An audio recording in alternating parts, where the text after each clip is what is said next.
राज्य के मुखिया, हम सबके नेता आदरणीय नीतीश कुमार जी, द्वय उप मुख्यमंत्री आदरणीय श्री सम्राट चौधरी जी, आदरणीय श्री विजय सिन्हा जी के नेतृत्व में संतों का संत शिरोमणि गुरु रविदास महाराज जी की जन्म जयंती मनाने के निर्णय लिया गया। जैसा आप सब जानते हैं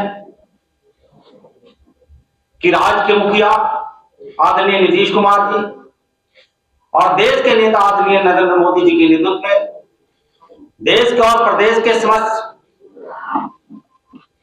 ऋषि मुनि हो, संत महापुरुष हो, उनके विचारधारा पे चल करके यह सरकार राज्य के मुखिया आदरणीय नीतीश कुमार जी कमजोर वर्ग के सशक्त करने के लिए काम कर रही है। जैसे अनुसूचित जाति के वर्ग हो, जनजाति हो, महिला हो,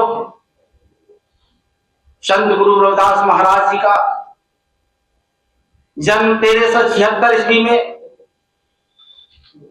वाराणसी के गोवर्धना गांव में हुआ। वह कालखंड था, चरम सीमा पे आक्रमणकर्ताओं ने जबरदस्ती खास वर्गों को धर्म परिवर्तन करने का प्रचलन था, लेकिन संत गुरु रविदास महाराज जी ने अपने धर्मों के साथ, हिंदुत्व के साथ अडिग रहते हुए उन्होंने स्पष्ट जनादेश दिया।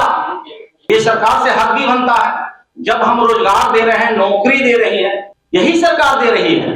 पूर्ववर्ती सरकार में तो लाठियां मिलती थी। पूर्ववर्ती सरकार के तो नेता ये कहते थे, नो वर्क नो पे, काम नहीं तो पैसा नहीं। ये बिहार के नौजवान देखा है। मैं धन्यवाद देना चाहता हूं राज्य के मुखिया आदरणीय नीतीश कुमार जी को कि कोई भी बेरोजगार नहीं रहेगा। जो रोजगार और नौकरी कर रहा है तो उसको वेतन भी नहीं रुकेगा, उसको मिलेगा। आरजेडी दलित की जैसी है या बीजेपी, क्योंकि देश में दलितों के लिए वही सोचते हैं। और महागठबंधन के लोग इतने बेचैन क्यों हैं महादलित की बात करने के लिए? 15 साल तो बिहार के लोगों ने उनको मौका दिया था। ये बिहार के दलित उनसे जानना चाहता है कि आपने 15 साल में बताएंगे, आपके पुत्र श्री तेजस्वी यादव जी बताएंगे कि आपने दलितों के लिए क्या किया। आपके ही पिताजी थे 90 में अनुसूचित जाति जनजाति के लिए छात्रवृत्ति रोकने का काम किया। आप ही के माता पिता का शासन था कि पटना के धरती पर शिल्पी कांड हुआ करता था। श्री तेजस्वी यादव जी, आप ही की माता पिता की सरकार थी कि बिहार में जी किसनैया जैसे आईएएस को भी निर्मम हत्या कर दी जाती। आप ही की सरकार थी, बीबी विश्वास, चंपा विश्वास, कि आपकी सरकार न्याय नहीं दिला सकते थे। आप दलितों की बात करें। मुझे लगता है कि इस पर राजनीति करना छोड़ देना चाहिए श्री तेजस्वी यादव जी को। अब बिहार के दलितों ने अपने दिन दशा कैसे बदलेगा, लोकतांत्रिक मर्यादा को पालन करते हुए हमको किस दल के साथ रहना है, ये बिहार के दलितों ने भली भांति जानता और समझता है। राज्य के मुखिया आदरणीय नीतीश कुमार जी, देश के नेता नरेंद्र मोदी जी के नेतृत्व में मजबूत हुआ है कमजोर वर्ग के लोग। जिसको खाने का अन्न नहीं था, उसको रोटी का इंतजाम ये सरकार ने किया है। चलने का सड़क नहीं हुआ करता था, दलितों के बस्ती में ये सरकार ने, केंद्रीय और राज्य सरकार ने सड़क की व्यवस्था किया। जिनको रहने का घर नहीं था, यह सरकार ने घर देकर के उनको सुनिश्चित किया। जिनके बच्चे श्री तेजस्वी यादव जी खुद नहीं पढ़ पाए, उनके पिताजी का कंसेप्ट था, सोच था चरवाहा विद्यालय का, तो उनके पुत्र जितना पढ़ना था चरवाहा विद्यालय का शिक्षा अर्जित किया।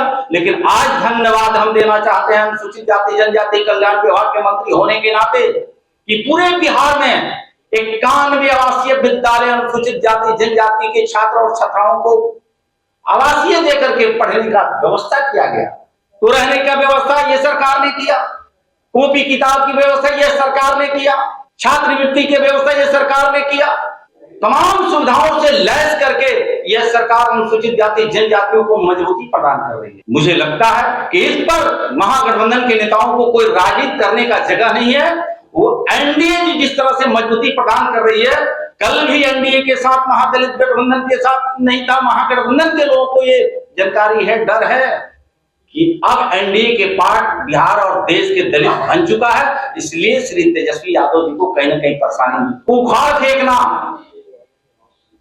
उन्होंने अपने जीवन में निरंतर इस पर काम किया, जो इसका उदाहरण आज हम सबको देखने को मिलता है।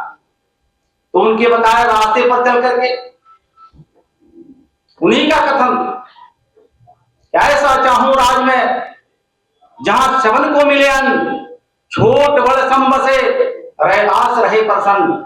आज संत गुरु रविदास महाराज जी का 648वां जन्म जयंती मनाई जा रही है, लेकिन उनके वचन, उनके कर्म, उनके संदेश को राज्य के मुखिया आदरणीय नीतीश कुमार जी और देश के नेता नरेंद्र मोदी जी के नेतृत्व में आम जन को, खास करके कमजोर वर्ग, अनुसूचित जाति भाई और बहनों को ये उपलब्ध कराया जा रहा है। मुझे खुशी है, हर्ष भी हो रहा है बताने में कि आज अनुसूचित जाति जनजाति कल्याण हेतु जो मंत्रिपरिषद का सदस्य बना करके यह समाज को, कमजोर वर्ग का सेवा करने का जो अवसर मिला है, इसी अवसर के रूप में माननीय मुख्यमंत्री आदरणीय नीतीश कुमार जी, द्वय उप मुख्यमंत्री जी के नेतृत्व में 12 तारीख को गुरु रविदास महाराज जी के जो बापू सभागार में जयंती मनाने का निर्णय लिया। मैं आप सभी पत्रकार बंधु भाइयों से और संत गुरु रविदास महाराज के शुभ चिंतक अनुयायियों से मैं आपके माध्यम से आग्रह करता हूं कि आप वो समय दिन जो सुनिश्चित है आप आए और मुख्यमंत्री आदरणीय नीतीश कुमार जी के नेतृत्व में, दो मुख्यमंत्री जी के नेतृत्व में जो कमजोर वर्ग के लिए विभाग के द्वारा जो अनुसूचित जाति के बच्चों को पठन पाठन कैसे हो, कमजोर वर्ग के ऊपर अन्याय कैसे रोका जाए, अगर अन्याय होता है तो उसको न्याय कैसे दिलाया जाए, सरकार ने तमाम नियम कानून बना करके और कमजोर वर्ग के लोगों को मजबूती प्रदान की जा रही है। इन्हीं चंद बातों के लिए आपके बीच में मैं आया और जो सरकारी प्रोग्राम है जो हमने पहले भी चर्चा किया, इस कार्यक्रम में बड़े पैमाने पर सरकार के अधीनस्थ पदाधिकारी और मेरे विभाग से 9,500 बिहार में जो विकास मित्र के रूप में कार्यरत हैं, जो केंद्र और राज्य के द्वारा चलाए जा रही योजनाओं को आम जन तक पहुंचाने के लिए दायित्व जिम्मेवारियां दी गई है, वो तमाम लोग मौजूद रहेंगे और राज्य के मुखिया आदरणीय नीतीश कुमार जी का आशीर्वचनों मिलेगा। जिस सरकार को योजनाओं के माध्यम से हम और मजबूत कैसे कर सकते हैं, ये सबका मार्गदर्शन माननीय मुख्यमंत्री जी को प्राप्त हो।